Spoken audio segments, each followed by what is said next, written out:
నారాయణపేట జిల్లా మక్లు పట్టణంలో మహబూబ్ నగర్ మాజీ ఎంపీ ఏపీ జితేందర్ రెడ్డి మీడియాతో మాట్లాడారు. రాబోయే పార్లమెంట్ ఎన్నికల్లో బీజేపీ అధికారంలోకి చేపట్టి దేశ ప్రధానిగా నరేంద్ర మోదీ అధికారం చేపట్టడం ఖాయమని చెప్పారు. గత 10 సంవత్సరాల కాలం నుంచి బీజేపీ నరేంద్ర మోదీ చేసిన అభివృద్ధిని ప్రజల దృష్టికి తీసుకువెళ్తామన్నారు. ఇక దేశంలో 543 పార్లమెంటు స్థానాలకు గాను 174 క్లస్టర్లుగా విభజించడం జరిగిందని తెలిపారు. తెలంగాణ రాష్ట్రంలో మొత్తంగా 5 క్లస్టర్లుగా విభజించడం జరిగిందని, మహబూబ్ నగర్, నల్గొండ, నాగర్ కర్నూల్ పార్లమెంటు స్థానాలకు ఒక క్లస్టర్గా ఏర్పాటు చేయడమందని వెల్లడించారు.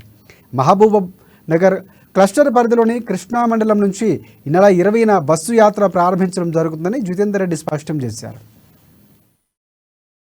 అదేవిధంగా మండల నాయకులు గ్రామ 74 క్లస్టర్లు అంటే ఇక్కడ మహబూబ్ నగర్ జిల్లా, నల్గొండ జిల్లా, అదేవిధంగా మన నాగర్ కర్నూల్ జిల్లా ఈ పార్లమెంట్లు ఒక క్లస్టర్గా, అట్లా అదేవిధంగా ఆదిలాబాద్లో క్లస్టర్ల, ఈ విధంగా క్లస్టర్స్ కూడా తెలంగాణని 5 క్లస్టర్స్గా డివైడ్ చేయడం జరిగింది.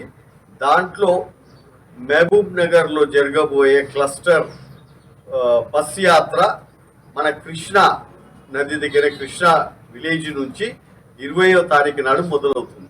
20వ తారీఖు నాడు దాంట్లో సీనియర్ లీడర్స్ అందరూ కూడా దాంట్లో పాల్గొంటారు. రాష్ట్ర నాయకులు, కేంద్ర నాయకులు, అదేవిధంగా మండల నాయకులు, గ్రామంలో ఉన్న ప్రజలు అందరూ కూడా దీంట్లో భాగస్థులై అందరూ కూడా భారతీయ జనతా పార్టీ గత 10 సంవత్సరాల్లో చేసిన పనులన్నిటిని కూడా ప్రజలకు వివరించడానికి. మీ అందరికీ తెలుసు, గత 10 సంవత్సరాలలో చేసిన అన్ని పనులు ఏ పార్టీ కూడా